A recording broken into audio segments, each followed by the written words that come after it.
Hi mga mare mga pare, kumusta naman kayo ngayong araw? Bagong araw pa na bagong biyaya, small a blessing is still a blessing. Samahan niyo ako at magluluto naman tayo ng mga orders ng ating mahal na suki. Bugso-bugso nga ang ulan dito mga mare sa amin ngayon kaya hindi mo tamatansya talaga kung lalabas ka o hindi. Kaya eto na magluluto na lang tayo. Pero bago yan, magbumodel-model muna tayo ng ilang minuto. Pampabuenas yan mga mare. Bago natin lahat i-prepare ang pagluluto para sa spaghetti sauce ay inuna na muna natin yung lutuin, yung spaghetti noodles. Para sunod-sunod na yung paggagawa natin at pagluluto ng iba pang mga putahe, yun talaga yung inuuna natin sa lahat pagluto nga ng spaghetti. Sunod na mga itong hotdog na itatoppings natin sa ibabaw. Minsan mga mari ni-steam ko nga to kasi mas maganda nga at red na red yung hotdog. Pero ngayon prinito ko to kasi hindi ko type i-steam. Wala lang.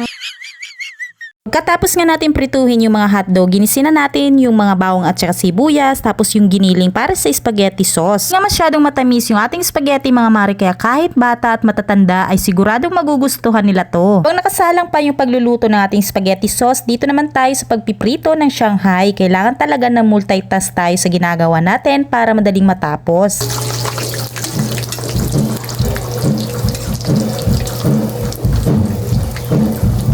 Diyo napainit ko nga ng sobra dito mga mare yung mantika, kaya ayan pinahinaan ko muna para hindi masunog yung Shanghai natin. Palang Shanghai natin mga mare ay pork. Bumibili lang ako sa palengke at ako na nga yung nagigiling dahil meron naman tayong meat grinder, tapos titimplahan na nga natin at papalamigin lang bago natin ibabalot sa may lumpia wrapper. Pa pala tayong gulay na hinahalo dito, yung carrots nga mga mare, pero hindi naman masyadong kadamihan. Balance lang yung karne at saka yung gulay na carrots. Mahal nga ng mga bilihin at mga gulay ngayon. Very thankful talaga tayo na yung mga customer natin ay hindi nga tumatao dahil alam naman nila yung mga bilihin ngayon. Rate ko nga itong Shanghai natin mga mari out of 10 ay syempre 10 yan dahil unang kagat karne agad. Na lang talaga nalitaw siya sa mantika para lutong-luto hanggang loob, pero ginisa naman natin to mga mare kaya konting luto na lang ay okay na to. Ito palang order sa atin ni ma'am ay 3 for 1K na may inclusion na Shanghai, fish fillet at spaghetti. Itong bundle mga mare yung Shanghai natin dyan ay 30 pieces, tapos yung fish fillet naman ay 30 pieces din. Tapos nga natin maluto yung spaghetti, dito naman tayo sa Shanghai dahil naluto na din. Ina-arrange natin to sa bilao dahil nakasalang naman yung ating fish fillet. Pala yan ina-arrange mga mare sa may 10 inches na bila, tapos lalagyan lang natin ng sushi grass para maging buhay na buhay yung ating Shanghai. Pero yung sushi grass natin mga mare, hindi yung kinakain, yun lang nagsisilbi nating dekorasyon. Mas nakakaakit pa kasi mga mare kapag yun nilalagay natin sa ating mga niluluto at nakakadagdag siya lang nga yun sa bawat putahing niluluto natin. Gusto ko na nga ding prituhin yung ating fish fillet. Ito na din transfer na natin dito sa may 10 inches na bilaw at wala pa nga dyan yung white sauce, inuna muna natin na ayusin. Pagkaluto ng ating spaghetti, transfer na natin dito sa may 12 inches na bilaw at eto nga ay kakasya until 4 to 6 persons. Tapos maglalagay na tayo ng cheese sa ibabaw, hindi masyadong madami at hindi rin natin to tinitipid sa cheese mga mare. Balanse lang lahat para mas masarap at malasa yung ating spaghetti. At on the way na nga dito sa ating si Kuya Ryder, kaya yan inarrange na natin lahat at babalutin na lang ng cling wrap at lalagyan ng sticker. Lang muna mga mare for today's video. Thank you for watching. Ingat kayo palagi.